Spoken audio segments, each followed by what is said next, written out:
video of it. Well, hopefully most people are here. Hopefully some others will show up, but just want to kind of give a little bit of information, a couple of announcements before I get started on the class tonight.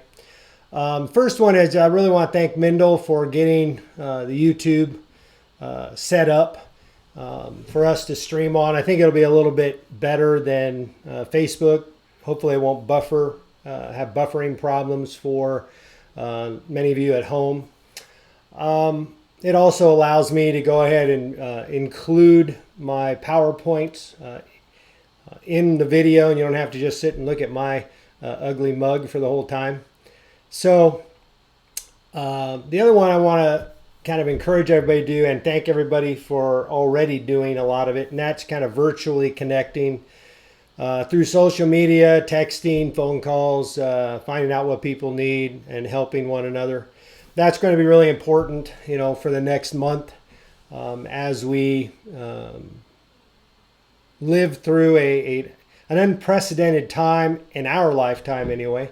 And hopefully all of you can continue to take care of one another as we have already.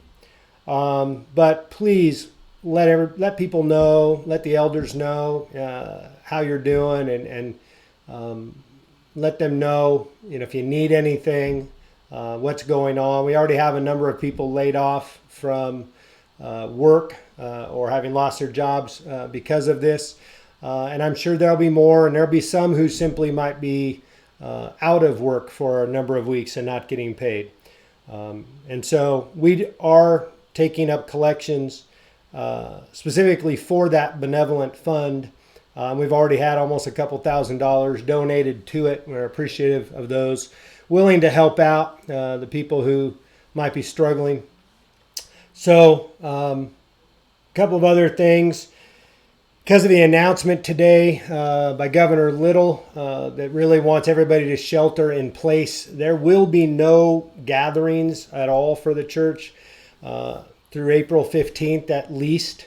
After that, the elders will get together and try to figure out, based on circumstances at that time, what to do next and going forward. But also the meeting in May has been postponed, not outright canceled. We want to get Eric here, maybe in the fall, maybe next year. We'll figure that out with Eric once we're through this crisis. The other thing is, since we're not going to be able to gather at all, we're not even going to get into the small groups of 10. Everybody hopefully can just come together and we'll have these online lessons. I'll have another one Sunday, an online sermon / class, doing it exactly the same way as I am here on YouTube. In that light, we have set up online giving. I will send out details in an email tomorrow.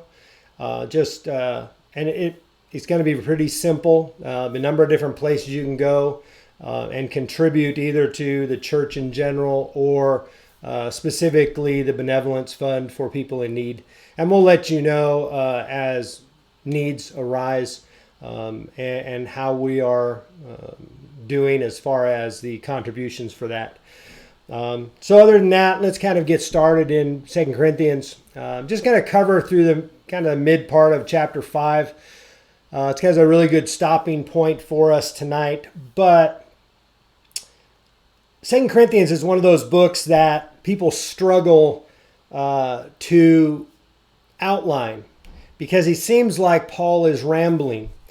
And one of the things that I found interesting is as I have been looking at a number of these chapters in light of kind of the current afflictions or distress that we face, that I find it actually a whole lot easier to understand now.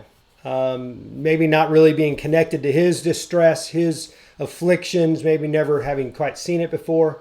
And so we're going to kind of outline a little bit of that. I'm going to give you a little bit of background here in a second. And that's actually in Acts. It's not. I think I have a typo there. It's not Acts 18. It's actually Acts 19. 21 through 41, we see a riot at Ephesus occur because Paul has been so effective preaching in Ephesus, which is essentially a coast city of modern-day Turkey. And it was kind of the capital city of what is referred to in this chapter as Asia. And Paul had so influenced that city that the silversmiths, who had been essentially creating little idols of Diana of the Ephesians in Ephesus, had their great temple, they essentially rose up and wanted to kill him. That gets tamped down a little bit, but he is, after the riot, is calmed down, and the one of the officials in the area stops it. Paul is gotten out of town quickly. He did stay behind. He had already sent ahead Timothy and Erastus in verse 21 and 22 there. He had stayed behind in Ephesus, kind of wrapping things up before he moved on. This is actually a little bit after he had written 1 Corinthians, and in chapter 16 of 1 Corinthians, he had explained the contribution that he wanted everybody to take up for the saints in need in Jerusalem. And so by doing that collection, he had to go by and then head off to Jerusalem.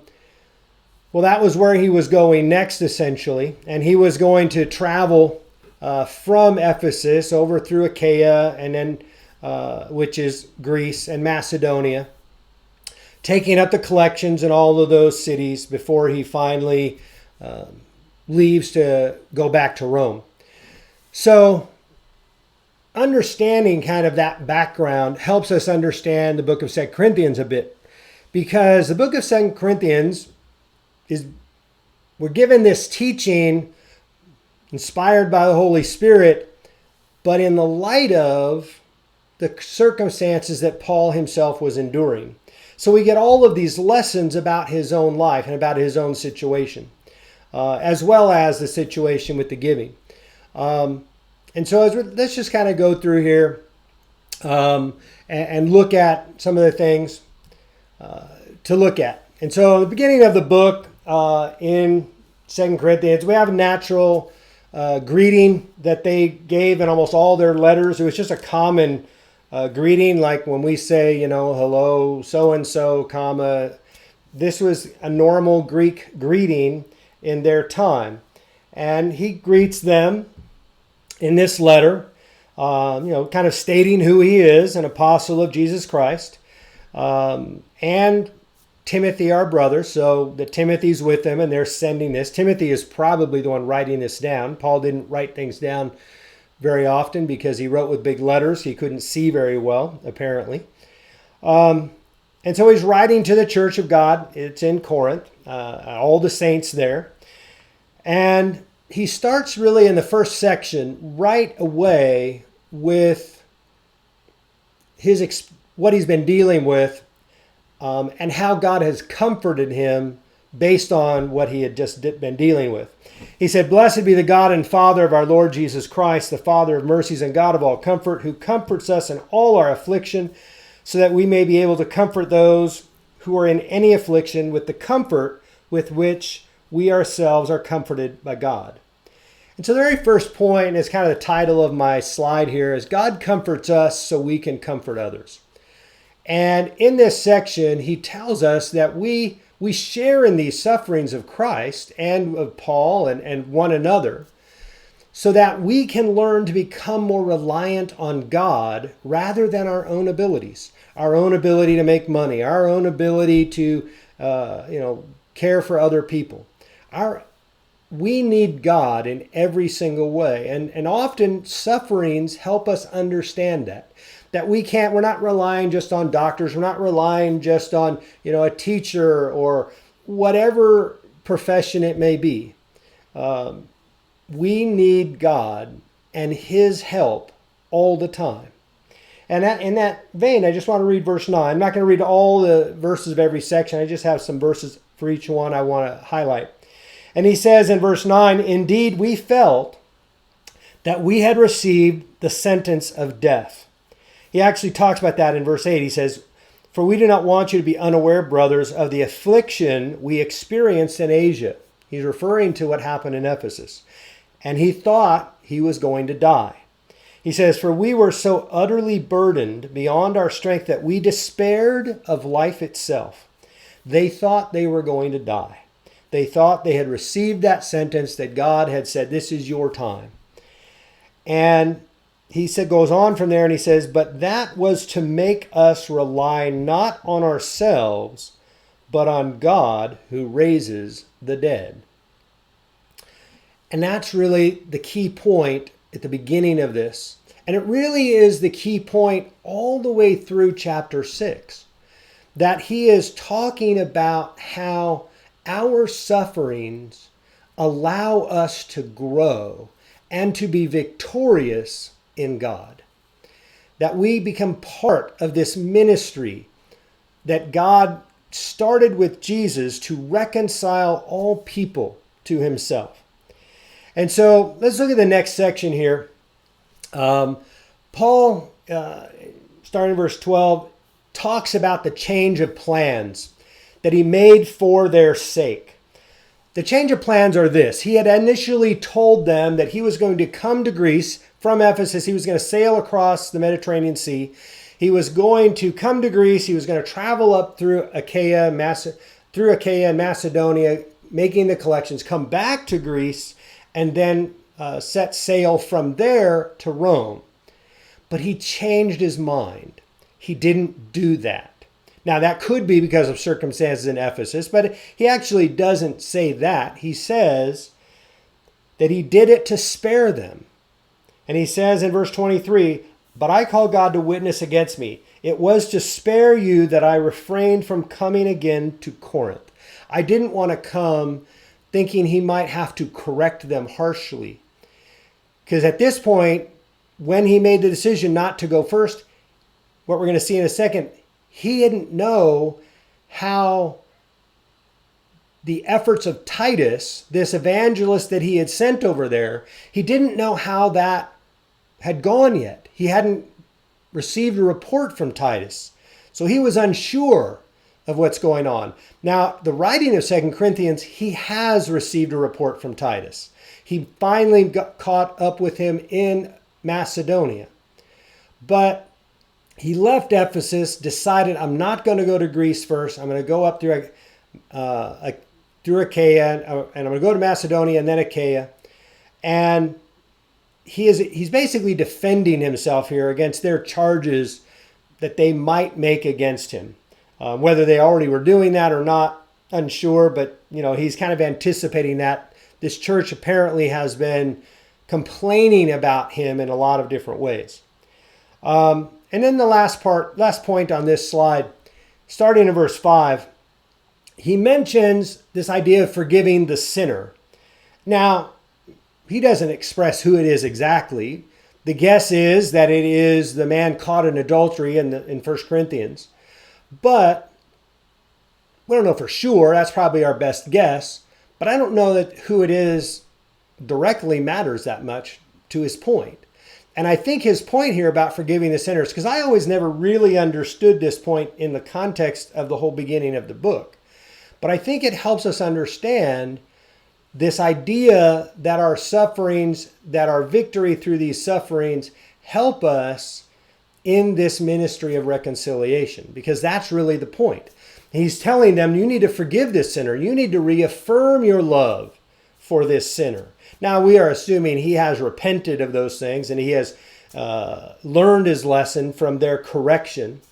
But the goal of correction is not just to be harsh with somebody who's done the wrong thing.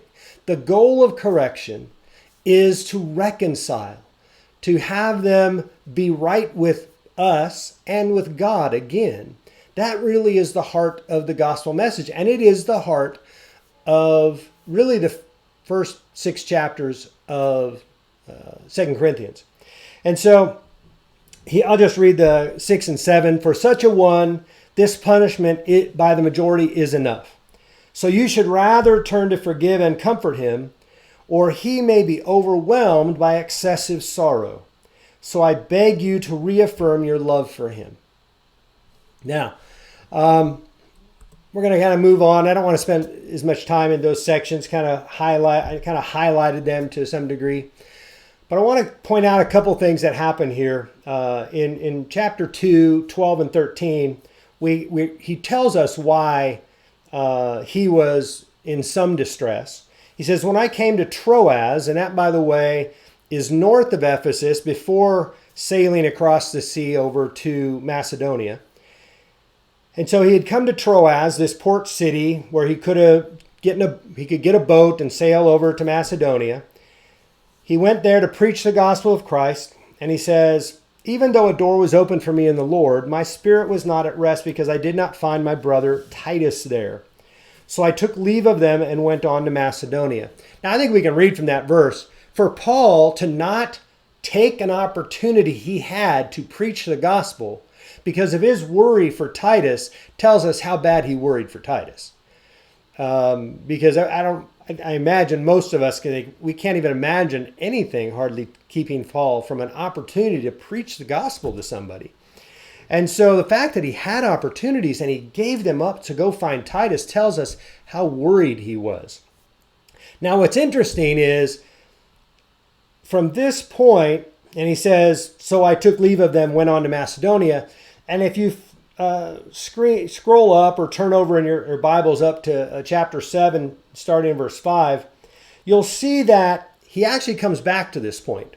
That for even when we came into Macedonia, this is 7 verse 5, our bodies had no rest, but we were afflicted at every turn, fighting without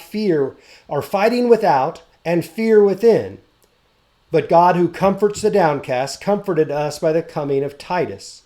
And not only by his coming, but also by the comfort with which he was comforted by you, as he told us of your longing, your mourning, your zeal for me, so that I rejoice still more. And so we see actually him talking right there about the exact thing he started the letter with. Well, in between these two passages is essentially verses that focus on our ability to have triumph in spite of suffering, or through the suffering, over the suffering. Because Christ suffered for us, we are also raised with him. We also have glory with him. That is really the heart of everything in between chapter 2, 13 and 7, 5. And so, kind of going back there into chapter 2, and in 14 through 17, he talks about this victory. He says, but thanks be to God who in Christ always leads us in triumphal procession and through us spreads the fragrance of the knowledge of him everywhere. So first image he gives us is a triumphal procession. Well, what is that? That is a ticker tape parade in our vernacular. The way we discuss, when we see, coming back from war, a parade given to those who survived the war, to honor them in triumph. That is what he's talking about. And that is the concept. The ancient countries, nations did this as well. Their victors in battle would come back and parade down through the main streets of the main city so that everybody could see them in all of their glory. But the second part is he kind of gives this idea of that we are the thing that spreads the fragrance. Now, I don't know if he's specifically talking about it, but most of us like different kinds of fragrances. Some we like, some we don't like. Some of you buy, essential oils, or you buy candles, or you buy different things to kind of have your house smell a certain way. And what he's telling us is that we as Christians, by doing the godly actions that we ought to be doing, we give off that fragrance. That it reminds me of in the temple and in the tabernacle of, putting the incense into that holy room, that it would, go throughout the Holy of Holies, and it represented the prayers of the saints, he said. But here I don't know that he's telling us it represents the prayers. He's simply telling us that our good deeds, though, are what's spread out and everybody sees. And so when we don't do good deeds, we are giving off a bad scent. When we're doing bad things, when we're being typically human, we're not giving off that godly scent. Now, he does explain that godly scent, not everybody likes it. Just like a lot of you might not like, lavender or vanilla or whatever else kind of fragrance there is. You might not like those. Other people do. What he's saying here, the fragrance of God, the goodness of God, lots of people love it. And some people hate it. And therefore, they are going to hate us. Now, I want to kind of go to that third point, and that is in chapter 3, talking about the ministry of righteousness, also referred to as the ministry of the new covenant. Kind of comparing it to the old, the Mosaic covenant that God had made with Israel. And he says, he's talking in this whole section, and I'm not going to read much of it, but very end of it, he says, now the Lord is the Spirit, and where the Spirit of the Lord is, there is freedom. And we all, with unveiled face, beholding the glory of the Lord, are being transformed into the same image from one degree of glory to another. For this comes from the Lord, who is the Spirit. Now, when you read that, it may not make sense to you, but just want to focus on a couple of things. He says, we all, with unveiled face, earlier he had talked about reading the old law without understanding the covenant of Christ, that you read the Old Testament without an understanding of Christ and it's veiled to you. You don't really get its purpose and its meaning. But we are able, with an unveiled face, to behold the glory of the Lord, the greatness, the grandeur, the awesome glory of God. And we see it in Jesus our Lord. And we can do that with an unveiled face. We can see him. We don't have to be like Moses, who veiled his face when he kind of saw, a shadow of God go by. And so we behold this glory of the Lord and are being transformed into the same image. Now, this word transformed, I've talked about before. It's the same one that Romans 12 talks about, and that is us being transformed by the renewal of the word, the renewal in our minds. And it is the word we get metamorphosis. It's what in order to be a butterfly, that had to first be in a cocoon, from that caterpillar, which are often ugly. And then you see it cocoons for a while, and out comes, through that metamorphosis, a beautiful butterfly. And so two different images, the glories of two different images. If you kind of use that image of the butterfly, in the human flesh, we're kind of like that caterpillar. That ugly caterpillar crawling along. Looks like a bug, kind of sometimes hairy. But then we have to go through that metamorphosis so that we can come out with the glory of God. And part of that metamorphosis is suffering. It is enduring suffering. It is overcoming and getting through it and being tested by it so that we can become stronger in our faith, in our actions, in our attitudes, in our love. All of those things can grow and become stronger because we endure through difficult times. Now, kind of coming to the last 3 points I want to make. And I might go a little bit past here, the half-hour mark, but I'm sure you guys will give me a few moments. You're probably used to it by now. But in chapter 4, in the first 6 verses, he talks about us serving Jesus through the darkness. And that's kind of why I put the line he put up here, and that is, let light shine out of darkness. What we do in these difficult times is letting our light shine in the difficulty. So when things are hard, the goodness of God becomes brighter. And so it's important for us to to keep those things, to do the things that God would want us to do, especially in caring for one another. I think one of the things, that I've really thought about and noticed is in having to stop assemblies and stop all the different meetings, what we kind of boil down is we kind of realize what the church's real important functions are. And that is spiritually teaching and encouraging each other and taking care of one another, providing for one another's physical needs and spiritual needs. All the fun things that we do are nice, and we often mix them with certain kinds of Bible teachings and things. But we find out when we can't do them, they weren't that important. Because what's really important is that we have one another and that we're able to keep learning and growing and helping not only each other, but also our neighbors. And so here in the first 6 verses of chapter 4, I just want to read 5 and 6. He says, "For what we proclaim is not ourselves, but Jesus Christ as Lord, with ourselves as your servants for Jesus' sake. For God, who said, 'Let light shine out of darkness,' has shone in our hearts to give the light of the knowledge of the glory of God in the face of Jesus Christ." And so we minister in this ministry, this message, this mercy of God, as he calls it in verse 1. This ministry is a mercy of God. And so we don't lose heart, verse 1 talks about. And instead, we've got to make sure we don't get afraid, that we don't lose heart, that we press on and go, what can I do?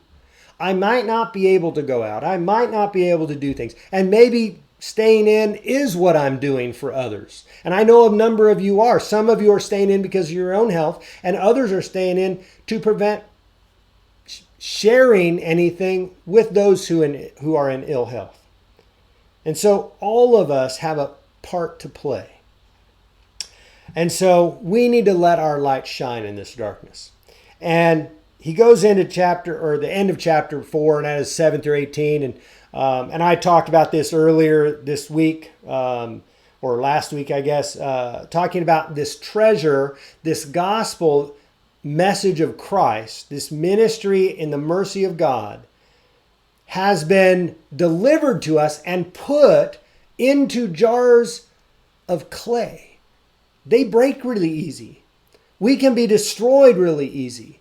It's not that hard. We actually see through all of this trying time. It doesn't take much for us to go from completely healthy one moment to dead in a few weeks. We see examples of that, not just elderly, but even some seemingly healthy people who fall to this virus. And so we understand that we're not that far from putting off this flesh and having ourselves be in the presence of God to face our judgment. And so when he talks about that he has put this into this jars of clay, this great treasure has been put into these jars of clay. We're weak, but the treasure's strong, and nobody can take the treasure. Nobody can remove the treasure from us. Nobody can destroy the treasure. And so I kind of want to end with this last little bit, and I'm not covering a lot of that in much detail because I know some others had talked about that, and I did it last week. And so I want to focus on the very end of this the 10 verses of chapter 5.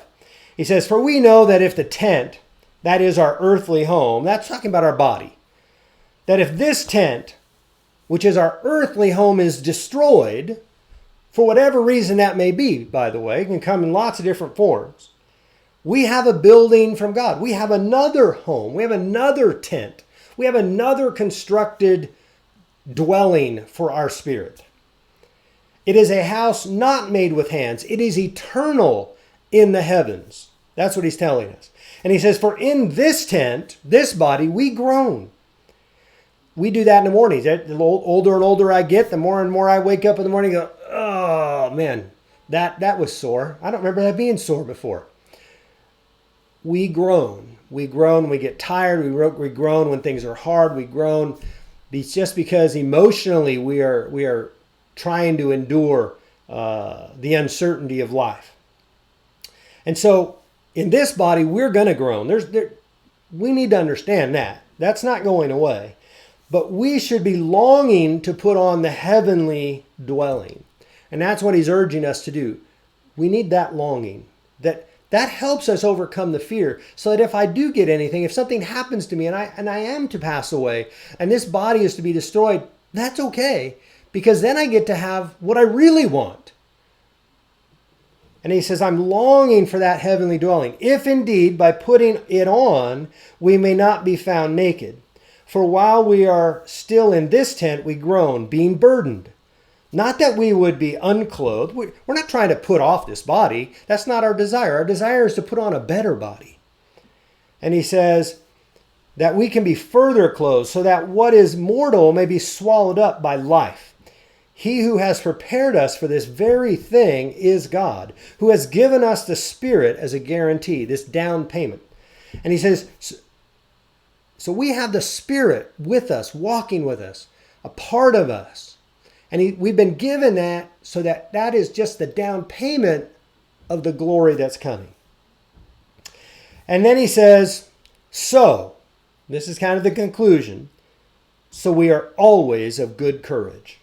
We've got to be strong, and we've got to overcome the fear, overcome the tendency to not do anything, to shrink back, and we may not be able to get out, but we can do other things. And so be strong, be of good courage, and know that while we are at home in this body, we're away from the Lord. For we walk by faith, not by sight. Yes, we are of good courage, and we would rather be away from the body and at home with the Lord. So we're longing for that other thing, so that I don't have this body anymore that is tired and has to go to sleep and is, painful and enduring more and more difficulties and grows older and older as every day goes by. And he says, so whether we are at home or away, we make it our aim to please him.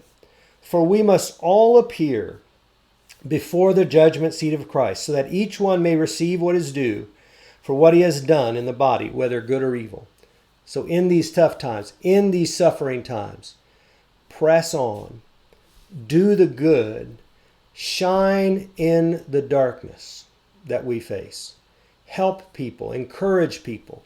Reach out not just to one another in our spiritual family, but reach out to family maybe that you're a little disconnected from, maybe that you're not that close to it, and find out how they are. Maybe you'll have opportunities with people you've never had before to talk about what's really important in the midst of their fear. But hopefully we don't have fear, because we know that regardless of what happens, God will watch over us and take care of us. And we're going to end there tonight. I appreciate everybody who could join. And this will be available to watch later as well. But God bless.